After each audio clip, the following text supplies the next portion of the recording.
Okay, ready? Start. Ladies and gentlemen, I would like to thank the Vice Chancellor of this university for having given me this opportunity to speak a few words to the young men and women who are gathered here today.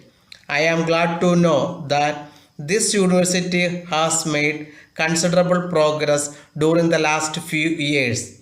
The central government has given liberal financial assistance, which has helped the university authorities in developing its various departments.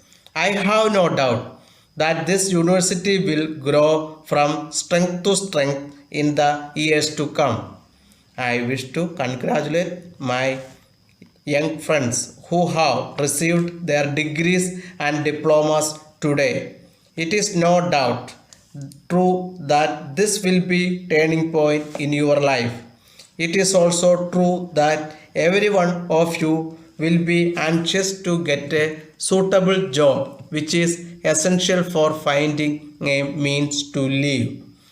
I would like to point out in this connection that this government is very keen to see that adequate employment opportunities are created in our country to give suitable jobs to our educated young men and women. You will be happy to know that the fourth 5 year plan, for instance, envisages altogether about 20 million jobs. It cannot be said that everyone who has acquired a degree or diploma will find employment immediately, but most of you in due course will be able to find yourselves employed in one capacity or another. There is, of course, equality of opportunity for everyone, and to a great extent, your future is in your own hands. Whatever may be your position in future life, each one of you should first of all think of yourselves as citizens of this country. This confers on you certain rights which are guaranteed by the Constitution, but it also subjects you to certain responsibilities which you should be able to understand clearly. In a democracy, the citizens enjoy a certain amount of freedom, but this is always subject to social discipline. A good citizen is one who obeys the law whether there is a policeman around or not, and who takes delight in performing his civic duties. The responsibility of our young men at the present time is no doubt great. In my view, every stage in the life of a man is important in itself. I would like to call upon everyone to understand the dignity of work. It is important that there should be great satisfaction in doing one's own work to the best of his ability. Whatever the duties, we should apply ourselves with sincerity and devotion. It is better that we do our own job well before we think criticizing anybody else. We should always bear in mind that loyalty to the country comes ahead of all other loyalties.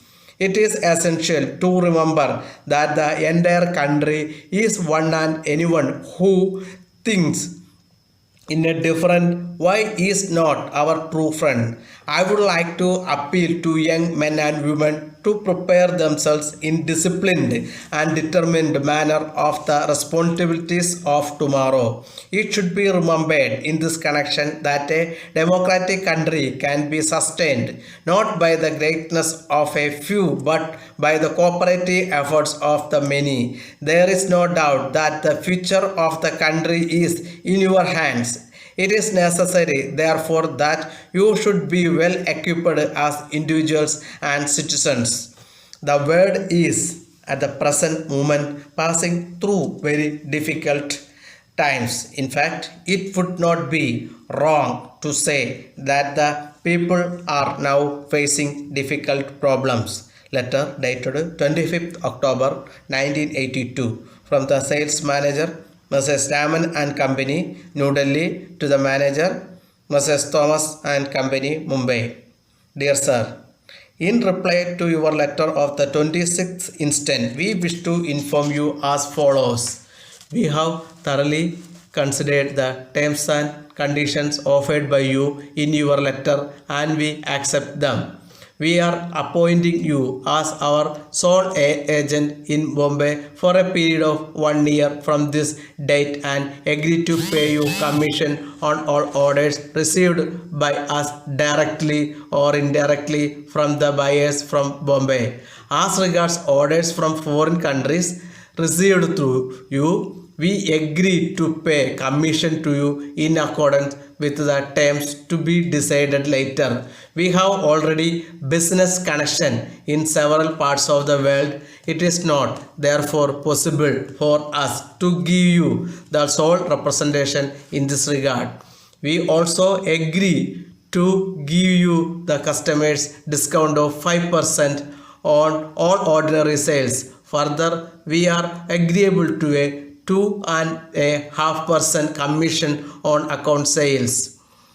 For this purpose, you have to render us account of all sales made for us up to and including the 25th of each month and send us the amount of such sales less commission on the first of the next month. We await your confirmation in this regard. Thanking you, yours faithfully, Stop.